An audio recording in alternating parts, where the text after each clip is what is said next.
We are now recording. Hi, I'm Praxilla Taurina. I am in the Kingdom of Artemisia.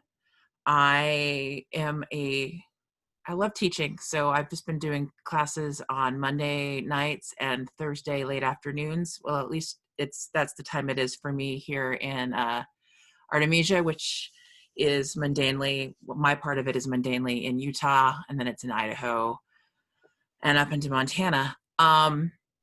I do primarily 16th century Venetian, and I have really large feet.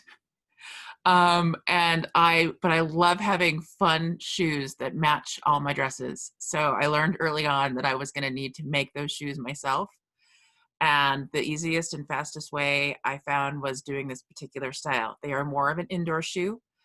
You can put a heavier sole on them if you choose. What I do, because it happens to be correct for my persona, is I have the lighter indoor shoe, and then I wear kind of a clog over the top when I am outside. But you can certainly add an additional layer of sole. But we're just going to go through and basically learn how to do the basic slipper. I'll talk about some adaptations to do a little bit more specific while we're going along. This is the first part of a two-part class. They are kind of separate, but we're just going to learn how to pattern that shoe tonight. If you want to pattern along, you will need some paper, some measuring tools, and a foot, and writing utensil of some kind. Hopefully it's self-explanatory and as I go through, but if there are any questions, please feel free to unmute yourself at any time and ask those. I'll try to keep an eye on the chat as well. I'm going to start with sharing my screen, and we'll run through this and see how it goes.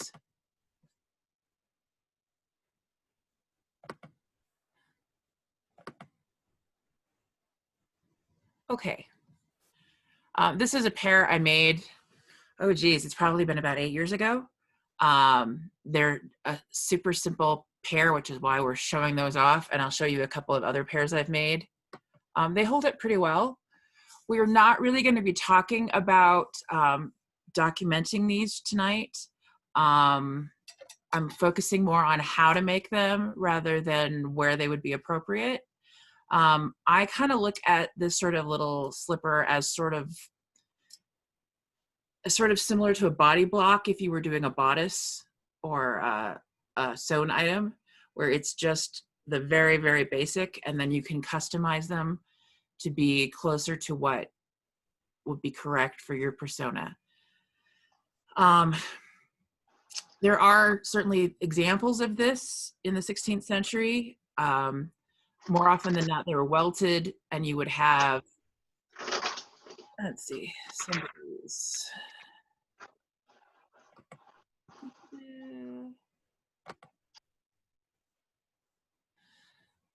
And more often than not, they were welted, but there are examples of just the plain indoor slipper. The problem you have with wearing this outside is just that they wear quickly.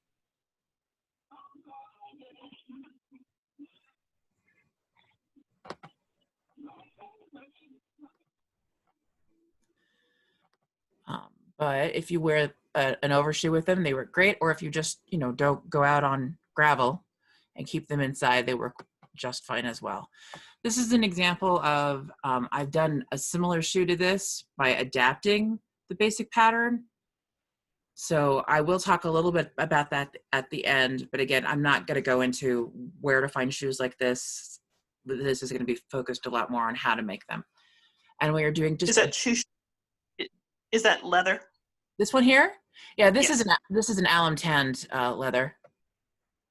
I've done these in, personally, I've done these in leather, and I've done them in velvet, and I've done them in old sweaters. I used to do them for my kids that way a lot. They were great when they were little to wear those type. They work up really nice in a wool with a leather sole, or they're easiest. I find that they're easiest to do in leather if you have a light, like a pig skin suede or something. And I've sewn them up both by hand and on my sewing machine, just depending on preference there. And we'll talk about that in the second part, which is going to be putting them together. But yeah, they work up nicely in a variety of materials. Okay, for patterning, you need a foot. And that sounds silly, but these are a lot more difficult to do if you're trying to do them for someone who isn't with you, but you can draft them up based on their measurements. You will still need probably for them to trace the bottom of their foot. Paper, a drawing utensil, marker, pen, whatever your preference is. Measuring tape, and tape is going to be a lot easier. If you don't have a measuring tape, you can work around that with like some string and a ruler, but you are going to need to be able to shape your measurement. So you are going to want a measuring tape or some solution to that. So either some string or a bit of selvage from fabric, something like that would work. And scissors. First step, trace your foot. I apologize for these pictures because it is incredibly difficult to take pictures of your own feet. And I taught a class a while back on drafting stockings, which is why I have taken pictures ahead of schedule and am posting those rather than trying to do video of me doing this, because that went poorly. It just is really difficult to take pictures of your own feet. So, but yeah, you just put your foot down on a piece of paper and trace around it. And that is your first step. Your next step is you're going to smooth out the curves. This was a lot more visible when I first did it, but you can kind of see here, there's like a line here where I had the orange, and there's a line right across here where, you can follow the bumpiness of my toes. That's my original line from when I traced my foot. And then I took this purple and I just smoothed that line out so it's more of an even curve, and you can smooth around the bottom. If you have, in a lot of cases, you're going to get a very broad top and a much narrower heel. If you want to, you can broaden the heel out a little bit. It works for some people. It doesn't work for me. I have pretty flat feet and I have wide heels, so I don't broaden my heel. You could start with not broadening your heel, and if you needed to, you could go ahead and broaden it out a little bit and see if that would work. So that one you might have to play around with on the heel. Like I said, I personally do not broaden my heel, in great part because with flatter feet, my whole foot already contacts the whole floor. Okay. Then you're going to cut that out. And that is your first pattern piece. So you have now made the first of 3 pattern pieces. And that is honestly it. I do not do a seam allowance. I also label it as no seam allowance, so that I remember that I have not put a seam allowance. I don't tend to put seam allowances on my patterns. And so that is my preference. And so I know when I go to do a pattern that I need to add a seam allowance based on my material, because you will need more seam allowance if you're using a fabric than you would if you were using a leather. So that's the biggest reason I don't put a seam allowance.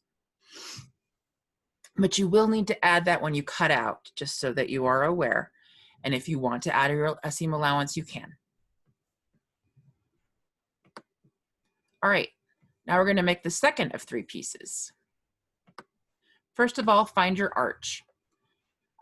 Your arch is the highest part of the top of your foot, and this is obviously a weird angle because I have my foot up on a bench trying to show you arch. Yeah, but anyway, it's the highest part of the top of your foot. It's about halfway between your ankle bone and the base of your big toe. If you can't just find it by the fact that it's your arch.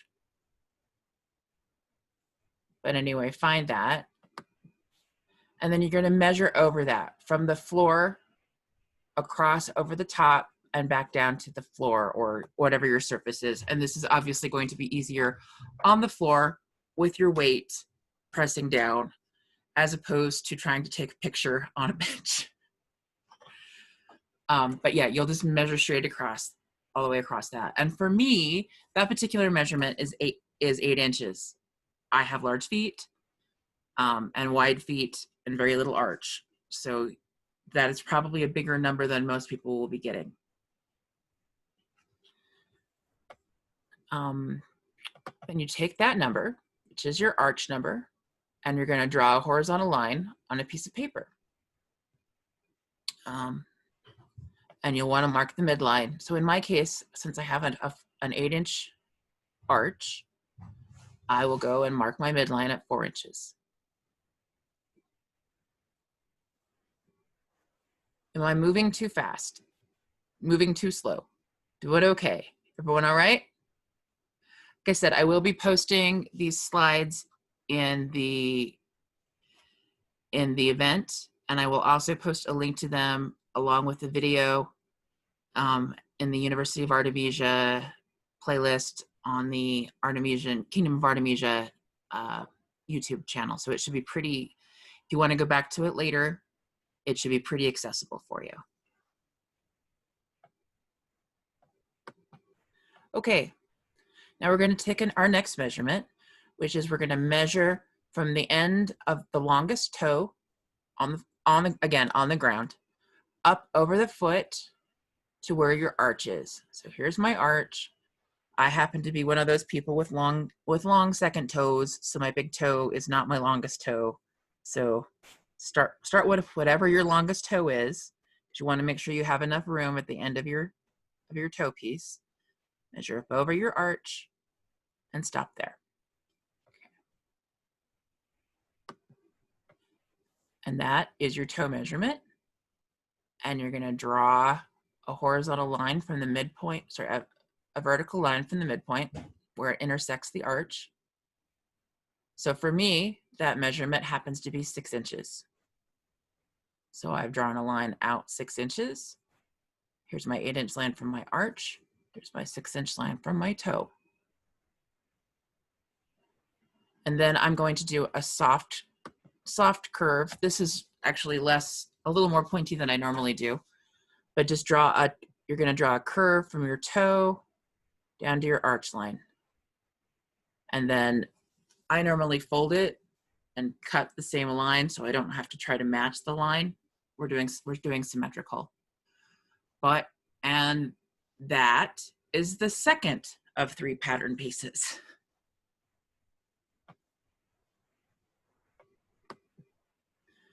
Now we're going to take the third, which is our heel piece, measuring around your heel. Again, you start at that arch. You measure under your ankle bone, around the heel, and back to the other side. So wherever your arch matched on the other side, just measure around your heel.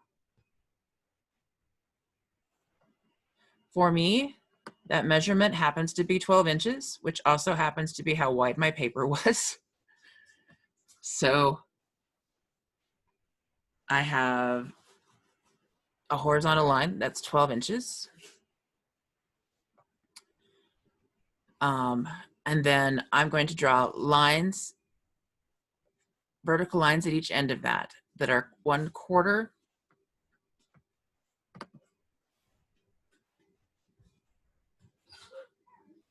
No, it's not angled. It's symmetrical. It doesn't really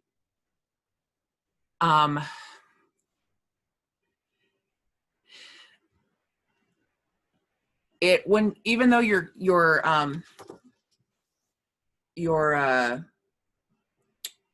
sole is obviously not symmetrical, the symmetry of this piece works out just fine, and it all matches up. What happens is once you get it, here, let me unstop sharing.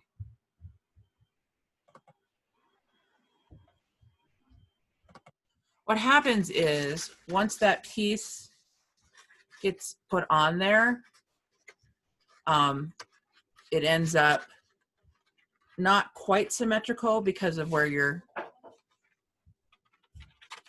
so it's not quite even, but it all evens itself out is what happens. So yes, your toe piece is symmetrical. You're not gonna follow that. You're just making what is kind of a rounded triangle. I mean, you can curve it a little bit more so it's not quite as pointy. Okay, it makes sense. And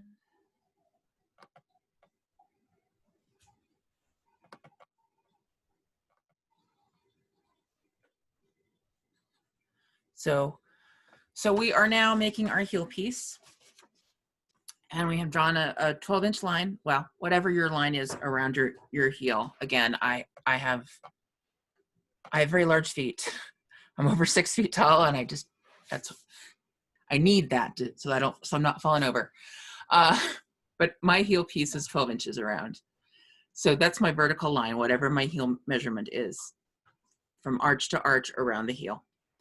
And then on each end of that, what I'm gonna do is do a small line that is 1/4 of your arch measurement. So in my case, my arch measurement, it's the one that is the horizontal line on your toe piece. In my case, this was an 8-inch line. So 1/4 of that is 2 inches. So I'm gonna go up 2 inches, make my line there. And then I'm going to do the same on the other side. And then I'm going to, at the midline, I'm going to do 1/4 of the arch plus 1 inch. If you want a higher heel, meaning you want your heel to come up higher on your foot, on the back of your foot, you can add 1 inch and 1.25 or 1.5 inches. I probably wouldn't go higher than that, at least to start with. Although there are certainly styles where you could point that or do whatever. But yeah, start with, in my case, I just added 1 inch. So I now have a line that's 2 inches here, a line that's 2 inches here, and a line that's 3 inches here. And I'm gonna draw a very gentle curve from those lines across here and back down.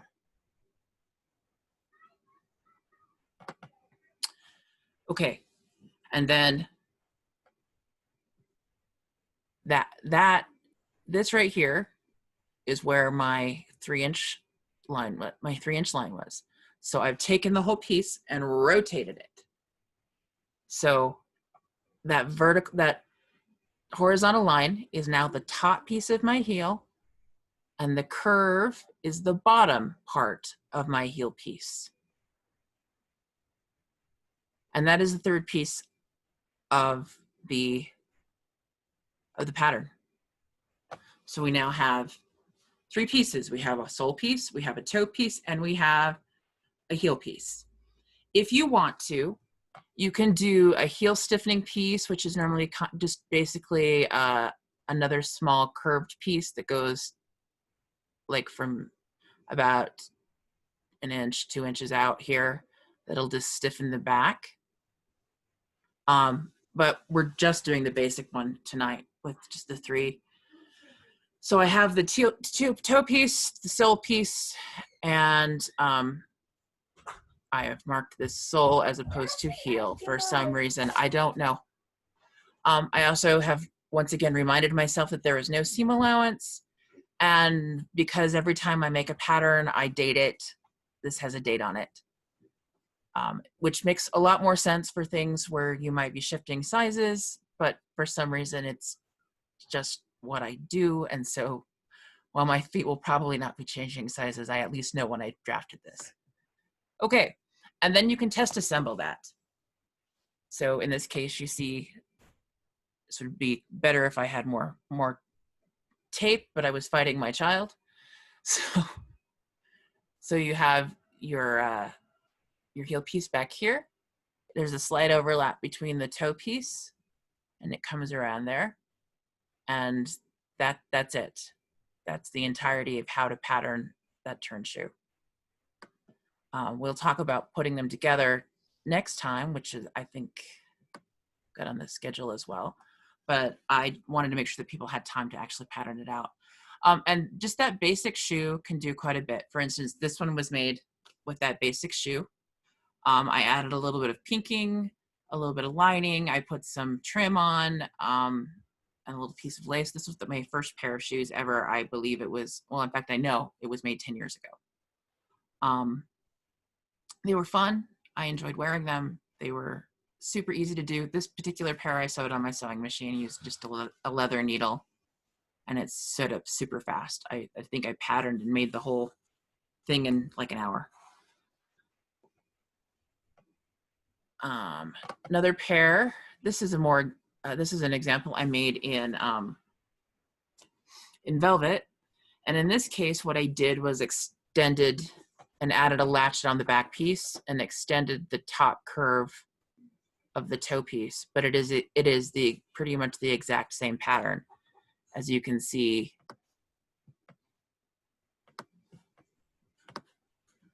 here, where this is my heel piece. I just extended it up a little bit and added a tie latchet, and I just made my toe piece a little bit longer. But it's basically, like I said, like you're doing a body block, where you would be taking a basic piece and adding, some extra stuff for fashion. Here's another piece where I did the same thing, where I've added some cuts and stuff and latchets, but it's the same basic shoe. This is also the exact shoe, and what I did was I made it, I subdivided my toe piece and added a seam allowance down the center, and then just sewed two pieces together and did the same on the back, so that I had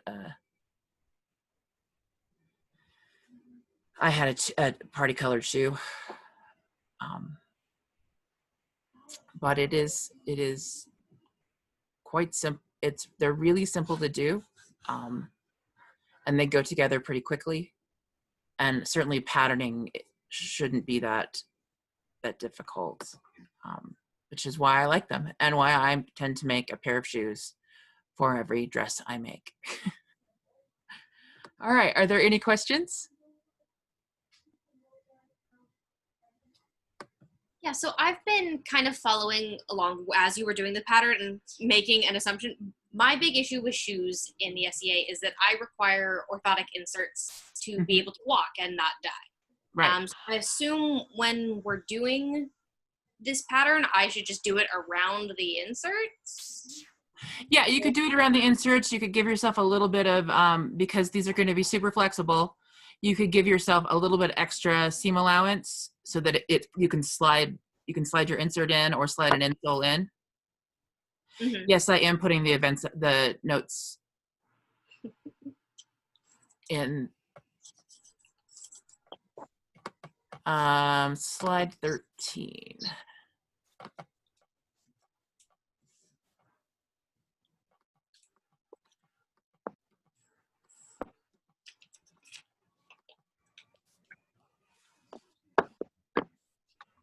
There's slide 13 again. Yeah, I know they don't have traction. They don't have any sort of support. I have done them where I have put insoles in them. Obviously, you are going to just need to give yourself a little bit extra space for the inserts. But it's just a really basic shoe. So if you're going to do something else to the inside of it, you're going to kind of have to play with it a little bit. And that is one nice thing about these, is that you can mock it up in felt or an old sweater and see if it's going to fit. And then if you need to make adjustments, you can cut it out again before you did it out of something a little bit more expensive.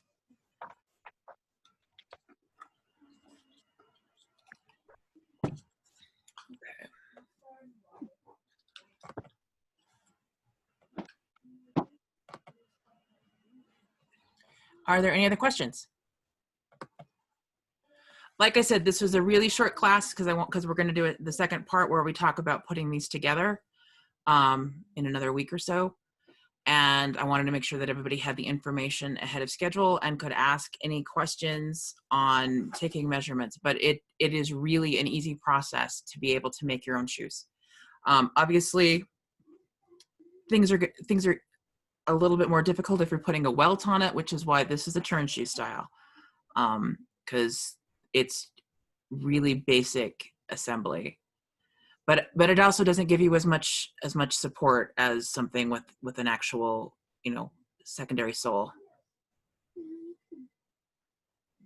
Best materials. I use pigskin suede and just a basic leather belly. Hey, Laura, can you hand me that roll of leather right there on the chair? You can buy sole bends, but it's more expensive. And since I don't expect these to be super long wearing for me, because they are an indoor shoe, I just get a basic like leather belly from Tandy or whatever. You can also do them multiple layers of wool or something, but again, that's going to be an indoor slipper. Well, I'm glad that you got it drawn already. Yeah, like I said, they're super simple. An Ottoman Turkish look. In that case, you would extend your toe further out so that you could curl it back or make it more pointy. You can do a lot that way with various sizes. Sorry, various shapes. You're probably going to need to do that research yourself because it's not my area. I do 16th century Venetian, and so the way I adapt them is by adding a latchet or by pinking them, because that just happens to be the exact thing that I need for my particular persona. Lots of very specific things that could be talked about, but I am not the person to answer that, unfortunately, because it's not something I've done enough of.